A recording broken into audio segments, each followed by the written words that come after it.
In this video, I'll be talking about Minneapolis. It's a lengthy video, but there are plenty of things to discover: unique schools, historical flour mills, Eat Street, and much more.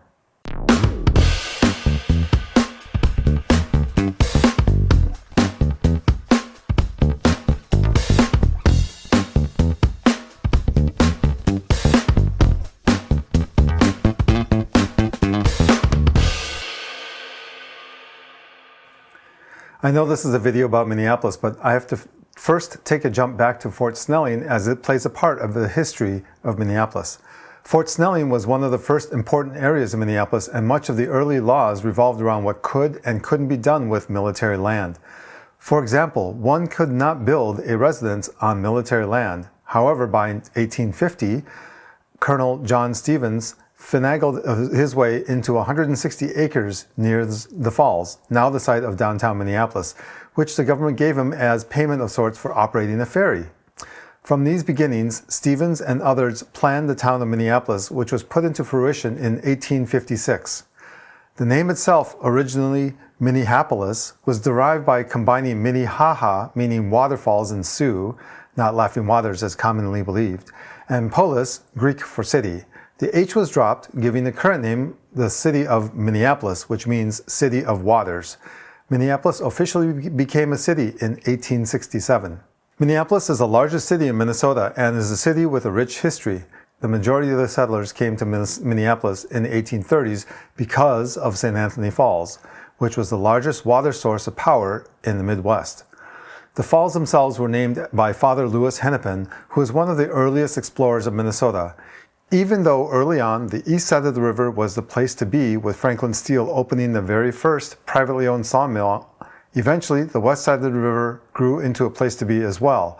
Sawmills were more prominent in the early years, but Minneapolis slowly grew as a flour mill city rather than a sawmill one. Because of the water power the falls provided, Minneapolis became a milling society with sawmills and flour mills on both sides of the river.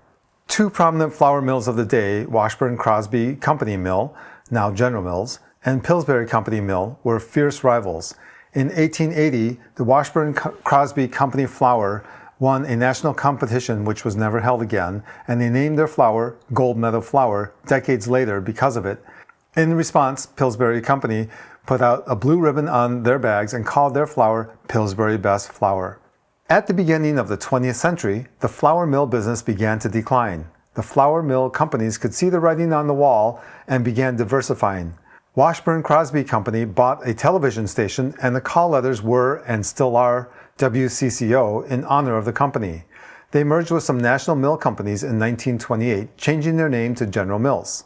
Today, General Mills owns several businesses, including Betty Crocker, Annie's, Green Giant, and yes, Pillsbury. They acquired Pillsbury in 2001, which effectively put an end to the intercompany rivalry. Today, Minneapolis is known for its arts and theater and music scene, earning it the nickname of the Mini Apple. We have over 200 theaters in the Twin Cities alone. Minneapolis is also known for its park system. By design, Minneapolis has parks within 6 blocks of almost every home. Part of the park system is called the Grand Rounds, a 53-mile path and trail system that connects various lakes, rivers, and streams together, and it traverses throughout Minneapolis.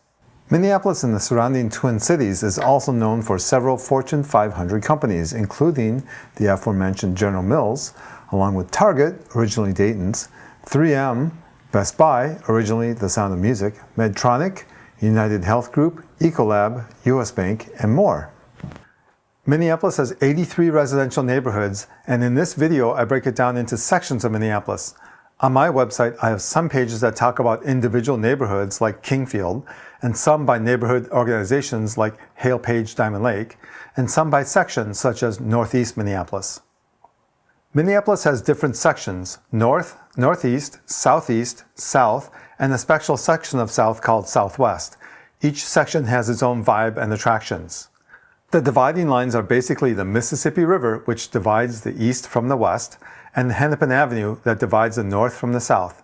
Hennepin Avenue, which is shown in black, is the origin where all streets are either north or south of this line. In downtown, you have streets such as First Street North and First Street South, which the changeover happens at Hennepin Avenue. On the north side of this line, you'll see that Northeast Minneapolis is the section east of the river, while the rest of the north part is aptly called North Minneapolis. North Minneapolis has some very interesting architecture and some ties to some interesting people. The former Shingle Creek Elementary, located at 5034 Oliver Avenue North, was built in 1958. The mid-century building was unique in that it had several wings shaped as plus signs connected by narrow hallways. It's what they called a cluster design. It was designed with 3 classrooms in the cluster that make up 3 of the 4 points of a plus sign, and each cluster was connected to the other clusters by hallways. It was almost torn down, but as luck would have it, it was saved and is now a charter school called KIPP Minnesota Public Schools. Moving on, have you heard of Jenny Lind? I learned of her through the movie The Greatest Showman as the Swedish Nightingale. Although the movie takes some liberties with the real history of Jenny Lind, she really did donate money to many schools back in Sweden. Well, there's a Jenny Lind Elementary School which is named after her, located at 5025 Bryant Avenue North. This school is located in the neighborhood named after her as well, called Lind Bohannan. Another building I've always admired is called the Mikro Kodesh building. I'm probably way off on the pronunciation, but built in 1926, it was a holy assembly for the Northside Jewish community. It is on the historic register, and it should be. It's a stately building, and it's currently used as a church. Northeast Minneapolis is known for being the arts district of Minneapolis, although technically it refers to only a section of Northeast. Either way, there are a lot of art galleries and studios within the neighborhood. It's also a growing area for breweries and tap rooms, with popular ones being Indie Brewing, Dangerous Man Brewing, 612 Brew, Bauhaus, and more. One popular restaurant in the Northeast, Betty Danger's, even features a Ferris wheel. One really interesting part of the Northeast is the street naming convention. If you look closely, the streets are named after about the first 30 presidents of the United States. To get around, you need to know your history as they are in order west to east. Does Polk come after or before Taylor? On the south side of Hennepin Avenue, we have South Minneapolis and Southeast Minneapolis for the portion that's east of Mississippi. This section is really East Minneapolis, but it's called Southeast because it's also south of Hennepin Avenue. And there's a section of South Minneapolis that's called Southwest Minneapolis, and we'll talk about each of these sections as well as Uptown and Downtown. South Minneapolis is a huge section. This can be broken further down into Central, or Downtown as we call it, the Longfellow community, which sits between Hiawatha and the Mississippi, South Minneapolis itself, which is generally between Hiawatha and 35W and south of 38th Street, Phillips and Powderhorn, which is south of downtown and north of 38th, Southwest Minneapolis, which is in the lower left corner, south of 36th Street and west of 35W, and Uptown, which is between downtown and southwest. Let's start with Southeast Minneapolis. When people refer to Southeast Minneapolis, sometimes they also think about the University of Minnesota because South Minneapolis is where the university is located. It's also one of the older sections of Minneapolis with houses ranging back to the 1880s, and because of its proximity to U of M, there are a lot of campus housing in this area. But really there's a cool section of Southeast called Prospect Park. It's a small section of Southeast where the roads wind in various directions with lots of old, cool houses. South Minneapolis is one of the largest parts of Minneapolis with lots of residential housing. Main features of South Minneapolis include Lake Nokomis, Lake Hiawatha, Minnehaha Creek, Minnehaha Falls, and there are great biking and walking paths that connect to all of these features. It's also famous for the Juicy Lucy created at the 5-8 Club, or the Juicy Lucy created at Matt's Bar. If you don't know what a Juicy Lucy is, it's a cheeseburger where the cheese is inside the burger patty, and when you bite into it, you can expect the cheese to run out of the burger. These two establishments both argue about who invented it, but either way, you'll come out a winner.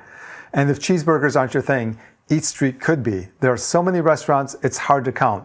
For starters, there's the Copper Hen, Ichido Ramen, Quang's, Christo's, and the Bad Waitress, and many more. Southwest Minneapolis is a portion of South Minneapolis that features 9 specific neighborhoods: Linden Hills, East Harriet, Kingfield, Fulton, Lyndhurst, Tangletown, Armitage, Kenny, and Windham. Each of these neighborhoods have their own neighborhood organizations, and some notable points of interest in this corner of Minneapolis include the building murals in Kingfield, the windy roads of Tangletown, and several unique restaurants such as Red Cow, George and the Dragon, Red Wagon Pizza. And just as a fun side note, Tangletown has a water tower that features Guardians of Health. The Uptown area started with the Lagoon Theater and became known as Lagoon area because of this theater. The area was renamed Uptown when the theater burned down in the 1930s and they were redeveloping the area. The area flourished because of its proximity to downtown, and many commercial businesses grew with it. Today, Uptown is known for its widely popular Uptown Art Fair, many restaurants and bars, and specialty shops. Some popular local restaurants include Bryant Lake Bowl, Milk Jam Creamery, Amazing Thailand, Fig and Farrow, and so many more. Downtown is a large commercial core of Minneapolis. The Fauché Tower was the first skyscraper in Minneapolis. This tower was finished in 1929, just before the Great Depression. Because of the era it was built in, it's a wonderful example of Art Deco architecture with plenty of details from that period. This one has been added to the National Register of Historic Places, so it's preserved for generations to come. You can also go on the observation deck and look out over downtown. It is currently called the W Hotel. Residential buildings also do exist in downtown. There are several high-rise condos, and some even are skyway connected to the rest of downtown buildings. Just on the northwest outskirts of downtown, you'll find what's called North Loop, or formerly known as the Warehouse District. North Loop has many innovative and trendy restaurants and breweries. Also in downtown, you'll find both our football stadium, the US Bank Stadium, and our baseball stadium, Target Field, and the world-class Guthrie Theater, and much more. Phew, and if you've made it all the way to the end, you've probably gained some insight to Minneapolis. And as always, contact me if you have any questions or if you're planning to move to the Minneapolis or the Twin Cities. Be sure to check out my other videos about the Twin Cities as well.